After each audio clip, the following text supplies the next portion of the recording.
Hello दोस्तों, कैसे हैं आप लोग। दोस्तों, आज के इस वीडियो में मैं आप लोगों से पुराना लाइसेंस और नए वीज़े के बारे में कुछ बातें करने वाला हूं। और वो ये है कि अगर आपके पास में पुराना लाइसेंस है, आप नए वीज़े पर आए हैं, अब आप अपने पुराने लाइसेंस को अपने नए अकामे पे अगर ट्रांसफ़र करना चाहें, तो इसमें टोटल कितना खर्चा आएगा। इसके बारे में मैंने पहले भी अपने एक वीडियो में बताया है, लेकिन उस वीडियो में मैं और भी बहुत सारी चीज़ों के बारे में बताया था। कई दिनों से मुझसे कई लोग बार-बार इस बात को पूछते ही रहते थे कि अगर हमारे पास में पुराना लाइसेंस है, हम उसको अपने नए अकामे पे ट्रांसफ़र करना चाहें, तो इसमें टोटल कितना खर्चा आएगा। तो मैंने सोचा दोस्तों कि एक वीडियो मैं अलग से सेपरेट सिर्फ़ और सिर्फ़ इसी चीज़ के बारे में बनाकर अपने चैनल पर अपलोड कर देता हूँ। तो दोस्तों, अगर आप लोगों ने मेरे इस चैनल को अभी तक सब्सक्राइब नहीं किया है, तो प्लीज चैनल को सब्सक्राइब करें, क्योंकि मैं इस तरह के नए नए वीडियो आप लोगों के लिए लेकर के आते रहता हूं। तो चलिए चलते हैं, वीडियो को शुरू करते हैं। जी हाँ दोस्तों, अगर किसी के पास में पुराना लाइसेंस है और वो अपने पुराने लाइसेंस को नए अकामे पे ट्रांसफर करना चाहता है, तो उसका वो पुराना लाइसेंस या तो वैलिड होगा और या तो एक्सपायर होगा। दो में से कुछ ना कुछ एक होगा। अब हम सबसे पहले देखते हैं वैलिड लाइसेंस के बारे में, कि अगर किसी के पास में वैलिड लाइसेंस है, तो उसका वो लाइसेंस नए अकामे पे ट्रांसफर करने के लिए कितना खर्चा आएगा। तो दोस्तों, अगर किसी के पास में वैलिड लाइसेंस है, तो वैलिड लाइसेंस को नए अकामे पे ट्रांसफर करने के लिए ज्यादा से ज्यादा आपका 300 रियाल तक खर्चा आएगा। मैं ये उस लाइसेंस की बात बता रहा हूं। अगर किसी के पास में लाइसेंस छोटी गाड़ी का है, मतलब प्राइवेट कार का लाइसेंस है, तो अब वो 300 रियाल किस चीज का होगा वो आप सुन लीजिए।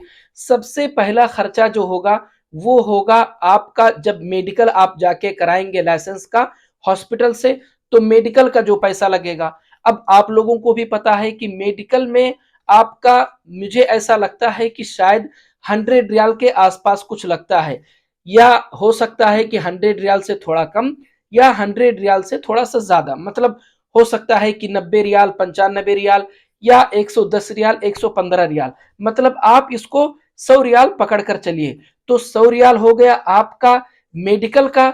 अब उसके बाद में जब आप आपका पुराना लाइसेंस नए अकामे पे ट्रांसफर करने के लिए आप अपने बैंक अकाउंट के जरिए से जब आप पेमेंट करेंगे और इस ऑप्शन को चूज करेंगे, issue licence from old licence, इस ऑप्शन को चूज करके आप अपने पुराने लाइसेंस को रिन्यू करेंगे।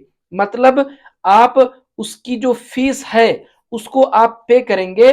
तो वहां पर आप 200 रियाल वाला जो पेमेंट है आप उसी को चूज करिएगा। 200 रियाल वाला पेमेंट आप चूज करेंगे जिसमें आपको 5 साल दिखाएगा। तो 200 रियाल ये ट्रांसफर फीस एक तरह से ले लीजिए। तो 100 रियाल आपका हो गया मेडिकल का, और उसके बाद में 200 रियाल ये जो मैंने अभी बताया ट्रांसफर फीस इसको कह लीजिए, या रिन्यूअल फीस इसको कह लीजिए, जो आप issue licence from old licence इसी ऑप्शन को चूज करके आप पे करेंगे। ऑप्शन को चूज करने में दोस्तों आप गलती मत करिएगा, मैं बार बार लोगों को बताता हूं, ऑप्शन चूज करने में गलती मत करिएगा। Issue licence from old licence, बहुत से लोग ऐसे होते हैं जो ऑप्शन गलत चूज करके पेमेंट कर देते हैं। उसके बाद में जब वो मुरूर पे जाते हैं तो उनका जो पेमेंट है वो शो नहीं करता है। वहां पर मुरूर पे उनको बोला जाता है कि तुमने अभी तक पेमेंट नहीं किया है। तो ये हो गया 300 रियाल। 100 रियाल मेडिकल का, 200 रियाल रिन्यूअल फीस या ट्रांसफर फीस, ये 300 रियाल हो गया उस लाइसेंस का जिसका लाइसेंस वैलिड है। अब हम बात करते हैं उसके लाइसेंस की जिसका लाइसेंस ऑलरेडी एक्सपायर है। अब उसका भी सबसे पहले जो मेडिकल का जो फीस जो है, मेडिकल का जो पैसा है वो तो रहेगा ही रहेगा, जो कि 100 रियाल होगा। आप मेडिकल का 100 रियाल ले लीजिए। उसके बाद में दोस्तों, अगर उसका जो लाइसेंस है, अगर वो 2 साल का एक्सपायर है, तो हकीकत में देखा जाए तो हर एक साल का 100 रियाल जोड़ा जाता है। मतलब एक साल का 100 रियाल, 2 साल एक्सपायर है तो 200 रियाल।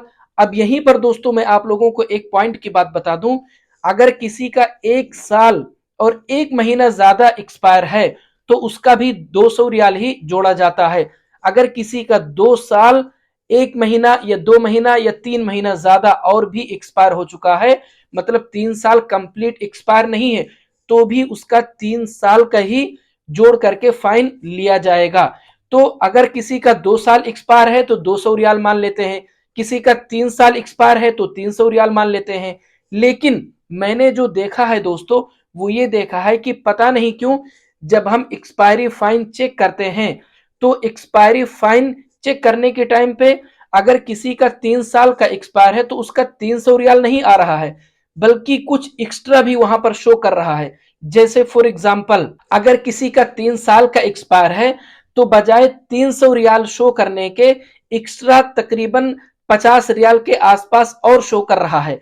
अब वो ये 50 रियाल या 40 रियाल जो भी शो कर रहा है, ये क्या है मुझे खुद को समझ में नहीं आया, क्योंकि मैंने खुद 2-3 लोगों का मैंने चेक किया है दोस्तों, तो सारे लोगों का एक्स्ट्रा कुछ शो किया है।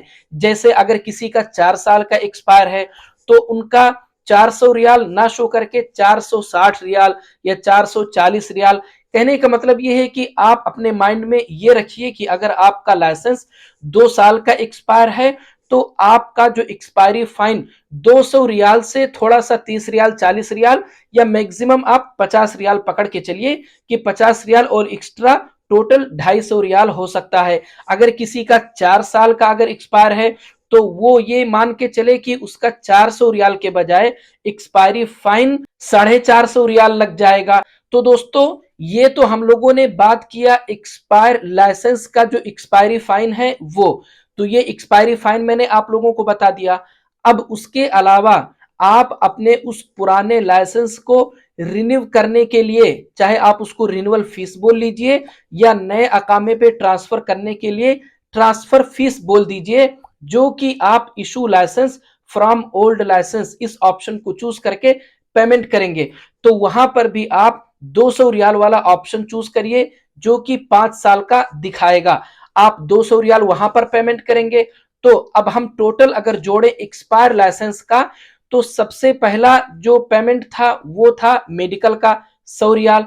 फिर उसके बाद में आपने रिन्यूअल फीस या ट्रांसफर फीस कुछ भी बोल दीजिए, जो कि आपने 200 रियाल का पेमेंट किया। टोटल कितना हो गया? 300 रियाल हो गया। अब एक्सपायरी फाइन जैसा मैंने आपको बताया आप उसी हिसाब से जोड़ लीजिए। मतलब अगर आपका लाइसेंस एक्सपायर है 1 साल का तो आप 100 कुछ रियाल उसमें जोड़ दीजिए। अगर आपका लाइसेंस एक्सपायर है 2 साल का तो आप 200 कुछ रियाल जोड़ दीजिए। उस हिसाब से आप जोड़ लीजिए कि आपका टोटल कितना खर्चा आ सकता है। उसके अलावा भी दोस्तों अगर किसी को अपना पुराना एक्सपायर लाइसेंस अगर नए अकामे पे ट्रांसफर करना है और उसको नहीं पता है कि किस तरह से हम चेक करें कि टोटल हमारा कितना खर्चा आएगा या हमारा एक्सपायरी फाइन टोटल कितना आएगा, तो आप लोग मुझे मैसेज कर सकते हैं, मुझसे पूछ सकते हैं। मैं आप लोगों को आपका जो पुराना एक्सपायर लाइसेंस है उसका एक्सपायरी फाइन टोटल कितना हुआ मैं चेक करके आपको बता दूंगा। तो दोस्तों अगर आप लोगों को मेरा ये वीडियो अच्छा लगा, अगर आप लोगों को मेरी बातें समझ में आई हैं, तो प्लीज वीडियो को लाइक और चैनल को सब्सक्राइब जरूर करें, ताकि मैं जब भी अपना अगला वीडियो अपलोड करूं तो तुरंत आप लोगों तक पहुंच जाए। मिलते हैं अगले वीडियो में।